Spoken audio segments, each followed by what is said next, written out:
महाराज जी, मनुष्य की आयु निर्धारण में उसके कर्म कितने सहायक होते हैं? तो कर्मों के अनुसार तो पहला हो चुका है। अब अगर कोई महत अपराध बन जाए तो उसकी भी हानि हो जाएगी। साधु अवज्ञा तुरत भवानी, कर कल्याण अखिल की हानि। जैसे आयु है 80 वर्ष, अब इसके बाद उसने ऐसे महत अपराध कर दिए जो उसके सुकृत नष्ट हो रहे हैं। अब उसकी आयु नष्ट होकर के वो फिर अल्प आयु में नष्ट हो जाएगा पक्का। अकाल मृत्यु जिसे कहते हैं, वो अकाल मृत्यु को, उसका अगर कर्म बिगड़ गया तो अब उसकी अकाल मृत्यु है और वो नाम जप करता है, भगवान का चरणामृत पीता है, संतों की सेवा में उपस्थित होता है और तीर्थों पर श्रद्धा करता है, तो अकाल मृत्यु नष्ट हो जाएगी। वो अकाल मृत्यु नहीं मरेगा, उसकी आयु बढ़ जाएगी। जैसे प्रातः काल सूर्य उदय होते हैं, जो सैया में पड़ा होता है उसकी आयु नष्ट होती है, उसकी बुद्धि नष्ट होती है, उसका श्री नष्ट होता है, उसका चिंतन बिगड़ जाएगा, आसुरी प्रवृत्ति जागृत हो जाएगी। आज जो हमारी समाज बिगड़ रही ना, हमारे धर्म शास्त्रों की अवहेलना पूर्वक दिनचर्या है। भैया 11-11 बजे तक लोग सोते हैं, रात्रि के 1-2 बजे तक तो हास विलास परिहास संसारिकता में, मनोरंजन में, और फिर सुबह 11 बजे तक भुवन भास्कर उदय हो रहे हैं। आप अर्घ नहीं दिए, आप प्रणाम नहीं किए, आप उस समय भगवत स्मरण नहीं किए, सैया पे पड़े हो, तो आपकी आयु नष्ट हो जाएगी, आपकी श्री नष्ट हो जाएगी। किसके चेहरे पे कांति नजर आ रही? आप देखो कहाँ कांति नजर आ रही? आपकी बुद्धि भ्रष्ट हो जाएगी। ब्रह्मचर्य आदि महान व्रतों की तरफ आपकी निष्ठा ही नहीं रहेगी। वही बस रुपया कमाओ, पशुओं की तरह भोग भोगो, जीवन व्यतीत कर दो, जीवन का कोई लाभ तो रहेगा ना। तो ऐसों की आयु नष्ट होती रहती है। अब जैसे अकाल मृत्यु है और वो भगवान का नाम जप करता है, चरणामृत पीता है, अकाल मृत्यु हरणम सर्वव्याधि विनाशनम, श्री कृष्ण पादोदकम पीत्वा पुनर्जन्म न विद्यते, भगवत आराधना करता, उसकी अकाल मृत्यु नष्ट हो जाएगी। वो लंबी आयु वाला है, लेकिन वो महान पातक ऐसे ऐसे अपराध कर दिए, उसकी अकाल मृत्यु हो जाएगी। तो कर्मों का तो सारा का सारा योग, कर्म से ही बंधन, कर्म से ही मोक्ष है। कर्म से ही शुभ कर्म करे तो सुख है, अशुभ कर्म करे तो दुख है। कर्म का तो बहुत बड़ा रोल है, बहुत बड़ा योग। कोई भी बिना कर्म किए एक क्षण भी नहीं रह सकता, एक क्षण भी कोई कर्म किए बिना नहीं रह सकता। नींद में भी कर्म होते हैं, मूर्छा में भी कर्म होते हैं। अगर क्रिया ना होती तो मूर्छा जागृत ही नहीं होती, अगर नींद में क्रिया ना होती तो परिपक्व नहीं होती। नहीं कहते यार कच्ची नींद में जगा दिया, मतलब उसमें भी क्रिया हो रही, एक क्षण भी कोई क्रिया, और हर क्रिया का फल है। अब वो क्रिया शास्त्र सम्मत है तो शुभ है, शास्त्र विरुद्ध है तो अशुभ है, भगवद अर्पित है तो शुभ अशुभ दोनों खत्म होकर जीवन मुक्त हो जाएगा। अगर ज्ञान के द्वारा कर्ता भाव रहित है तो जीवन मुक्त हो जाएगा। कर्मों का तो बहुत बड़ा योग है। आप समझ पाए हमारी बात को? संपूर्ण आयु, शुद्ध आयु 80 वर्ष मान लो उसकी आए, और उसने घोर पापाचरण किए तो जल्दी मर जाएगा, और उसकी जल्दी अकाल मृत्यु है। लेकिन उसने अच्छे आचरण किए तो अकाल मृत्यु को काट देगा, आगे बढ़ जाएगा। कर्मों का बड़ा भारी योग है, कर्मों का बड़ा बड़ा प्रभाव है कि बंधन युक्त अनंत जन्म भोगने हैं, लेकिन इस जन्म में ज्ञान प्राप्त करके आप मोक्ष को प्राप्त कर लेंगे, आप भगवत आराधना करके भगवत प्रेम को प्राप्त कर लेंगे। तो कर्म का तो बहुत बड़ा योग है ही, पर कर्म की कला आनी चाहिए, कर्म योग बनना चाहिए। केवल कर्म से बात नहीं बनेगी, कर्म योग बनना चाहिए। जो निष्काम भाव से भगवत प्रीत्यर्थ कर्म किया जाता है, उसमें सामर्थ्य होती है शुभ अशुभ का नाश करके भगवत प्राप्ति कराने की। तो हमें लगता है अच्छे कर्म किए जाएं और भगवत अर्पित कर्म किए जाएं। अगर ज्ञान मार्ग का पथिक है तो दृष्टा भाव साक्षी भाव से रहे, अपने को कर्ता भोक्ता भाव ना देखे, तो सारे कर्म जो है अकर्म हो जाते हैं और वो भगवत प्राप्त महापुरुष हो जाता है। शायद आप हमारी बात को समझ पा रहे हैं।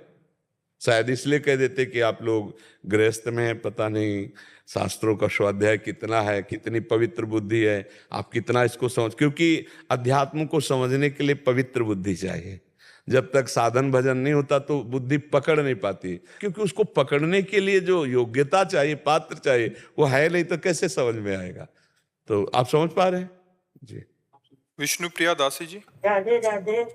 राधे राधे महाराज जी, आपके चरणों में कोटि कोटि प्रणाम। महाराज जी, श्री जी की असीम कृपा से दासी पर है। अब तो श्री जी ने अपने महल में भी स्थान दे दिया, मगर एक बात की ग्लानि सदैव मन में रहती है कि जिनकी जितनी कृपा श्री जी ने की है, मैं अनुमात्र भी उनके लायक नहीं हूँ। एक ही इच्छा है कि तेल धारावत नाम स्मरण बना रहे। महाराज जी, वैसा नहीं हो पा रहा। महाराज जी, मेरे लिए कोई सजा सुनिश्चित कर दीजिए ताकि नाम विस्मरण ना हो। राधा नाम जपिए, यही सजा है। यही सजा है। मन को बार बार जहाँ जहाँ वस्तु व्यक्ति स्थान से जाए उसको हटाकर अपने लक्ष्य पर लगाया जाए। अभ्यास योग युक्तेन चेतसा नान्यगामिना। हमारा चित्त कहीं और न जाए, अपने लक्ष्य पे स्थिर रहे, इसके लिए अभ्यास योग काम करता है। जहाँ जहाँ मन जाए वहाँ वहाँ प्रभु को देखे, या जहाँ जहाँ मन जाए वहाँ से हटा के अपने लक्ष्य में लगाए। दो ही पद्धतियाँ हैं। और रही कि हम प्रियाजू को क्या दे सकते हैं या प्रियाजू के लायक, देखो दैन्यता की बातें अलग हैं। जब हमारे अंदर देह भाव होता है तो सब कूड़ा करकट ही होता है। काम क्रोध लोभ मोह मद मत्सर, ये सब देहाभिमान रूपी भवन में रहते हैं। और जहाँ ये देहाभिमान रूपी अविद्या भवन ढहा, गुरु कृपा से ज्ञान जब प्रकट होता है तो वही वो हैं। चाहे वही वो कह लो, चाहे मैं ही मैं है, और चाहे तू ही तू है। ये मैं तू मिट जाना चाहिए। साधना से मैं तू मिट जाना चाहिए। या तो तू ही तू है या मैं ही मैं है। मैं ही मैं है वेदांत दर्शन, और तू ही तू है भक्ति दर्शन। तो मैं तू का अस्तित्व खत्म हो जाए। सच्चाई से देखो, हमारे अंदर जो है वही परमात्मा ही है, और कोई नहीं। हम उसको भूल गए हैं और देह इंद्रियों के विलास को अपना स्वरूप मान लिया है। इसलिए हम कहते हैं बहुत नीच हैं, हम बहुत कामी हैं, हम प्रियालाल के योग्य नहीं। ये कहाँ से बोल रहे हैं? शरीर भाव को लेकर। और जो दैन्य भाव भागवती को अलग स्थिति है। तैल धारावत स्मरण के लिए बहुत विस्तृत विचारधारा करनी पड़ेगी। हम तैल धारा वत स्मरण तभी कर सकते हैं जब पूरी सृष्टि में कोई भी जड़ चैतन्य प्रभु के सिवा बचने न पावे। मात्र एक सच्चिदानंद प्रभु ही विराजमान है। अब जिधर भी दृष्टि वृत्ति जाएगी वो हमारे प्रभु होंगे। जिसे भगवान कह रहे हैं कि मत्ता परतरम नान्यत किंचिदस्ति धनंजय, मेरे सिवा और कोई नहीं है। तो जहां जहां वस्तु जाए जड़ चैतन्य में एकमात्र प्रिया प्रीतम, एकमात्र श्री कृष्ण। अब हमारा अनन्य चिंतन होने लगा। तैल धारावत चिंतन हमारा तभी होगा जब पूरी सृष्टि में कुछ भी जड़ चैतन्य न रह जाए, सब श्री कृष्ण में। तो जिधर हमारी वृत्ति जाएगी वो अखंड चिंतन हो जाएगा, प्रभु में जाएगी। थोड़ा इसके लिए हमें अभ्यास भी करना है और थोड़ा गुरुजनों की आराधना भी। ये गुरु कृपा से होता है, केवल अहम गृह उपासना से नहीं होता, ये कृपा से होता है। जब गुरुजन महापुरुषों का आश्रय लिया जाता है और वो हम पर प्रसन्न हो जाते हैं तो मल विक्षेप आवरण इनका नाश हो जाता है, अखंड स्मृति जागृत हो जाती है। कृपा से होती है। या गुण साधन ते नहीं होई, तुम्हारी कृपा पाओ कोई कोई। तो इसलिए अगर प्रगट में संतों का सानिध्य न हो तो उनका नाम याद करें। भक्त नामावली संतों की नामावली है, उसका गुणगान करे। प्रहलाद नारद पराशर पुंडरीक व्यास अम्बरी सुख शौनक भीष्म दालव्यान रुक्मांगद अर्जुन वशिष्ठ विभीषणादीन पुण्यानि मानि परम भागवतानि स्मरामि। भक्त का स्मरण, संत का स्मरण मात्र अंतःकरण के मल का नाश कर देता है, विक्षेप। और उनके वचन सुनने मात्र से जो लाभ मिलता है वो वर्षों साधना से नहीं मिलता है। तात स्वर्ग पवर्ग सुख धरी तुलाय कंग, तूलन ताय सकल मिल जो सुख लव सत्संग। तो हम संतों का संग करें, संतों का स्मरण करें और भगवान के नाम का जप करें। जहां जहां मन जाए वहां वहां से हटा के लक्ष्य पे लगावें, या जहां जहां मन जाए वहां वहां प्रभु है, ऐसा भाव करें तो हमारा अखंड स्मरण अव्यावृत भजनात् तन्मया स्थिति आ जाएगी, जो हमारे मनुष्य जीवन का परम लाभ है। शशांक दुबे जी मथुरा से। जय श्री राधे। राधे राधे महाराज जी। महाराज जी, पिछले 5 वर्षों से मेरी जिंदगी में बड़ी परेशानियां आई। मुझे इस बात का एहसास हुआ कि ये सब रिश्ते मोह माया है, एक स्वप्न है जिसमें हम सब फंसे हुए हैं। उस समय मैं ना तो भगवान को मानता था ना आपका सत्संग सुना था, लेकिन पिछले 2 साल से मैंने हनुमान जी का भक्त बन गया हूं और मांस मदिरा का सेवन भी छोड़ दिया है। मैं इस मोह माया और स्वप्न से निकलना तो चाहता हूं, लेकिन इन सब बातों का अनुभव होते हुए भी सब मोह माया है। माया अपना जाल में मेरे को फंसा ही लेती है। हम कई बार एकांतिक में चर्चा की है कि जीव ज्ञान स्वरूप है, सबको ज्ञान है। जैसे आपसे पूछा जाए कि क्या मोह माया, तो आप उपदेश कर सकते हैं, पूरा अच्छे से उपदेश कर सकते हैं, लेकिन जो ज्ञान है उसका प्रयोग नहीं कर सकते आप। ये बात समझना है। ज्ञान हर व्यक्ति को है, कोई ऐसा व्यक्ति नहीं जिसको ज्ञान ना हो, क्योंकि ज्ञान स्वरूप भगवान का वह अंश है, उसमें ज्ञान है। ये नहीं करना चाहिए, ये करना चाहिए। विधि निषेध का ज्ञान हृदय में बैठे हुए भगवान सबको देते हैं। ए गलत कर रहे हो, लेकिन गलत जान करके भी हम जो करते हैं उसका कारण है हमारी असमर्थता। वो असमर्थता है अज्ञान, वो अविद्या है। जब हम नाम जप करते, खुली बात है, जब नाम जप करते हैं तो हमारा हृदय पवित्र होता है। पवित्र हृदय में ज्ञान का जागरण होता है, और जिसमें ज्ञान होता है वही अपनी इंद्रियों को समेट पाता है। श्रद्धावान लभते ज्ञानम तत्परा संयतेन्द्रिया।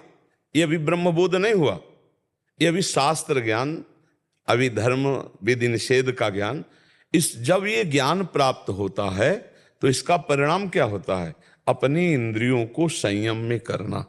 हमें ज्ञान तो है पर इंद्रियों का संयम नहीं है। जिसे आप कहते हैं माया बार बार परास्त कर देती है। माया क्या है? भ्रम। भ्रम क्या है? भोगों में सुख है। हम अपने स्वरूप को भूलकर बार बार भोगों के सुख में गिर जाते हैं, तो हम में कोई कमी है। जो हम ज्ञान प्राप्त किए हैं, जो हम जानकारी प्राप्त किए हैं, उसका प्रयोग नहीं हो पा रहा है। मूल बात है भोगों में सुख बुद्धि। अब इसको मिटाने के लिए हमें पावर चाहिए। तो जैसे सन्यास में प्रणव दिया जाता है, भक्तों को भगवान राम कृष्ण श्री हरि का नाम दिया जाता है, जैसे हम राधा राधा रटते हैं। ये किसी भी प्रकार से संसार का चिंतन छूटना और परमात्मा का चिंतन होना, आपके अंदर अध्यात्म पावर का जागरण होना है। देखो, लौकिक बात बता रहे हैं।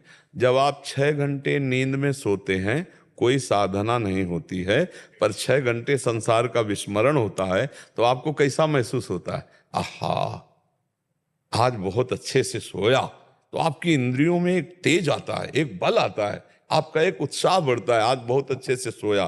क्यों? सोने में क्या है? तमोगुण निद्रा जनित कोई सुख है? बात उसमें खास ये निकली कि 6 घंटे आप संसार का चिंतन नहीं किए। खास बात पकड़ना।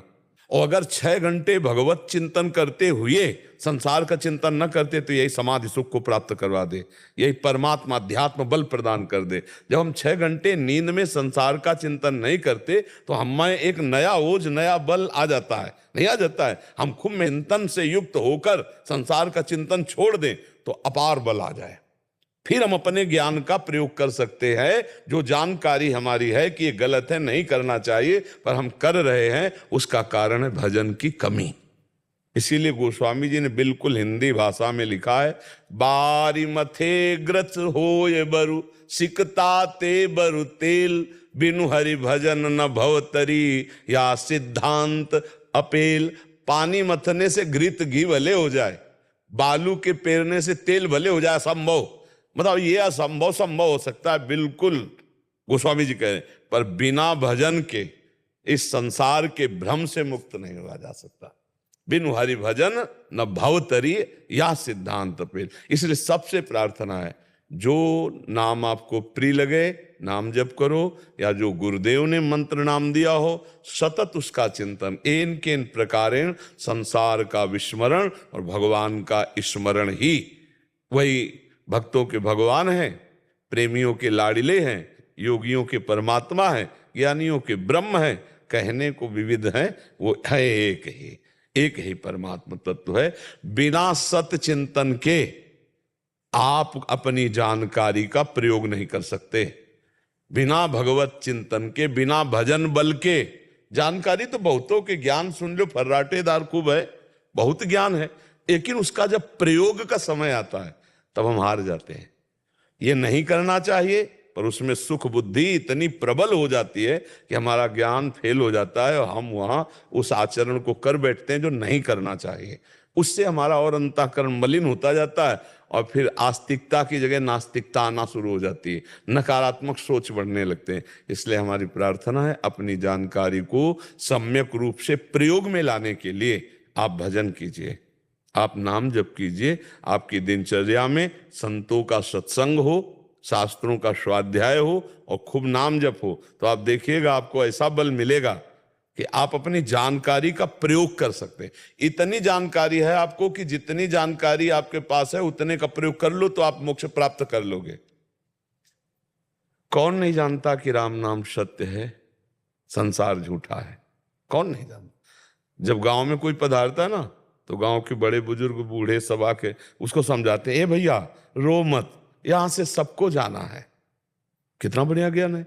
ए भाई भगवान का भजन करो, थोड़े दिन की जिंदगी है। और जब लेके चलते हैं तो सब गाते हैं, राम नाम सत्य है। सत्य क्या है? भगवान का नाम सत्य, संसार झूठा है। तो भैया ये ज्ञान का प्रयोग नहीं कर रहे। अगर प्रयोग कर ले तो सब भगवत प्राप्त हो जाए। सबके पास ज्ञान है, पर्याप्त ज्ञान है, पर्याप्त ज्ञान है। अगर उतना प्रयोग कर लो तो आगे का ज्ञान अपने आप आपके अंदर आ जाएगा। पर हम लोग अपने ज्ञान का प्रयोग नहीं कर पाते, भजन की कमी। भजन भजन न सेनी प्रेम की। जितना भजन करोगे उतने आत्म प्रेम जागृत होगा, उतने भगवत प्रेम जागृत। खुली बात है, आज ज्ञान की कमी नहीं है, आज भजन की कमी है। भजन की कमी ना हो हमारे अंदर होना तो हम जो जानते हैं वो हम तत्पर हो जाएं। श्रद्धावान लभते ज्ञानम तत्परा संयतेन्द्रिया। फिर जो ज्ञान प्राप्त होगा वो बोध होगा।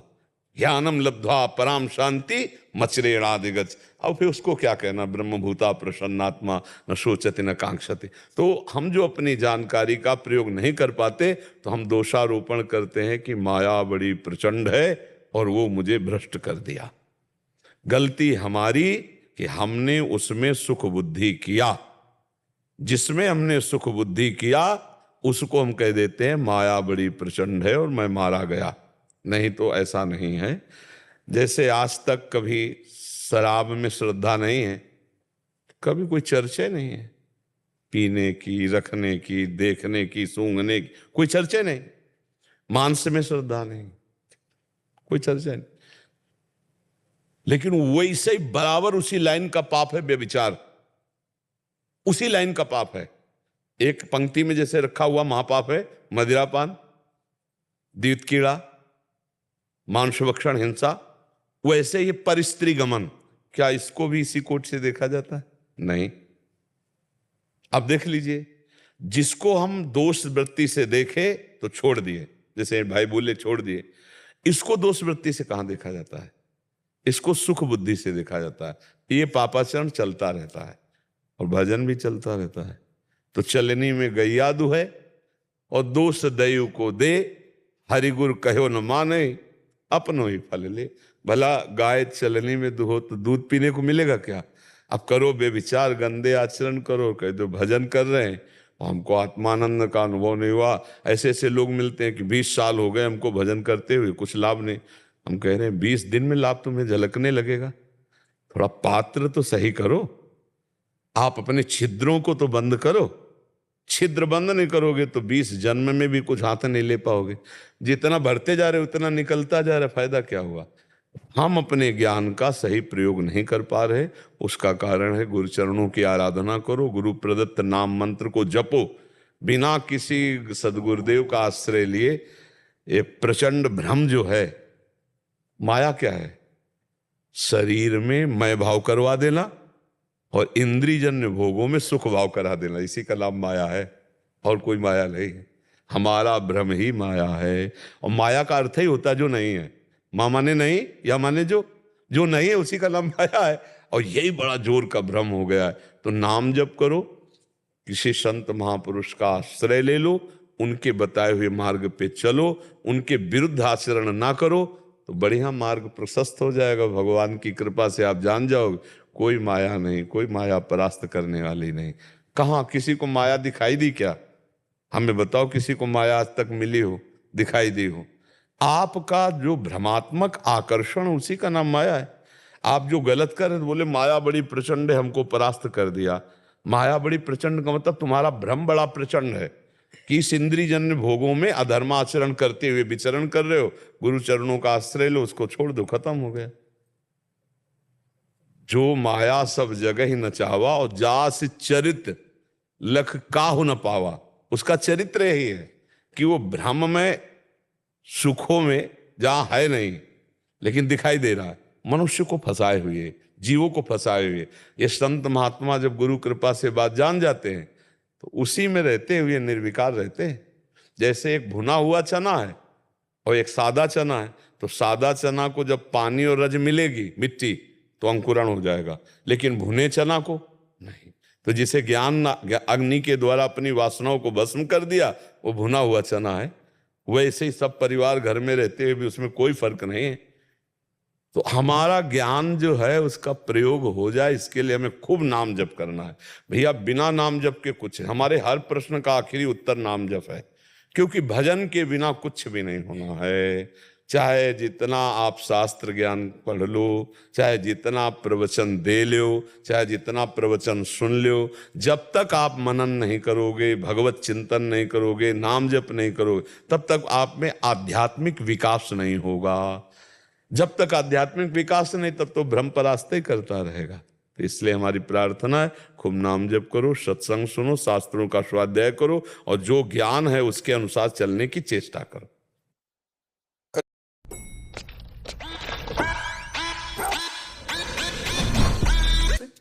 राधे राधे महाराज जी। महाराज जी, पूजा करते समय यदि मन में कोई गलत विचार आए तो भगवान पूजा स्वीकार करते हैं क्या? हाँ, क्योंकि मन तो तरंगायमान है।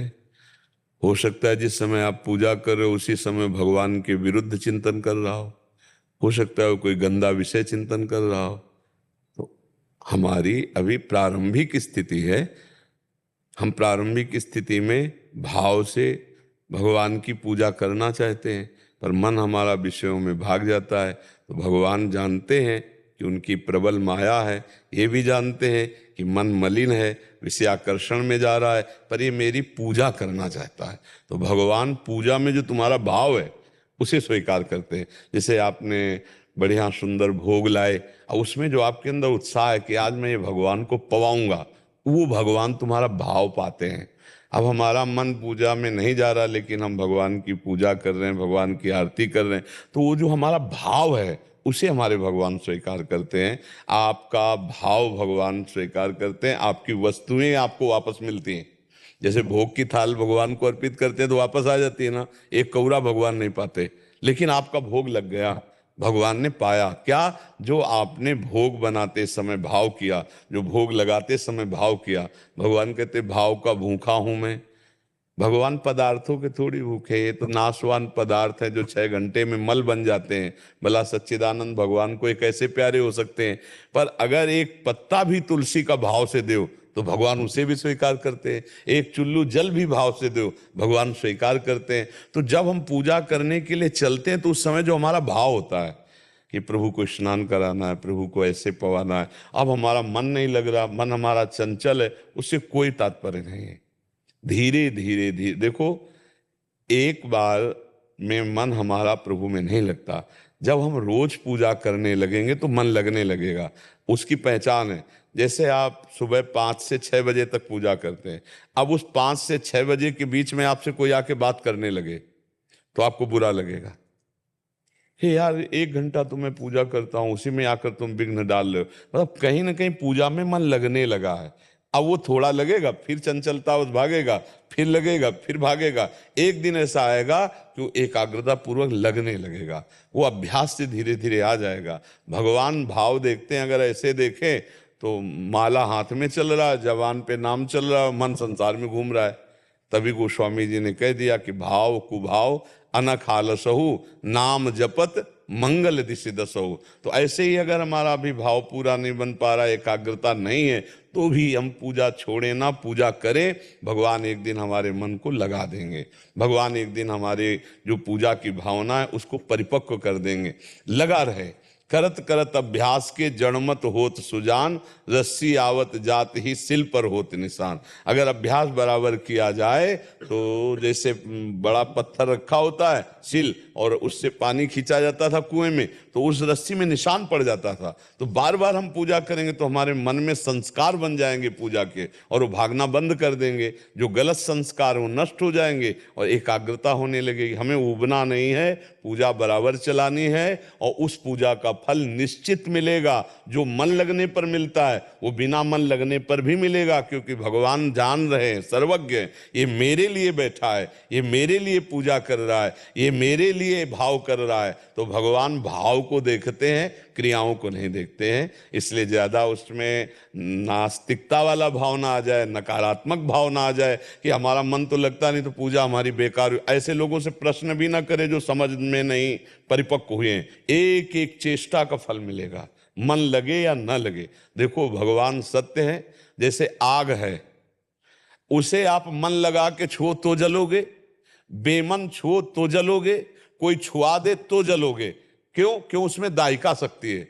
ऐसे भगवान सर्वशक्तिमान है। भाव बने तो बढ़िया, ना बने।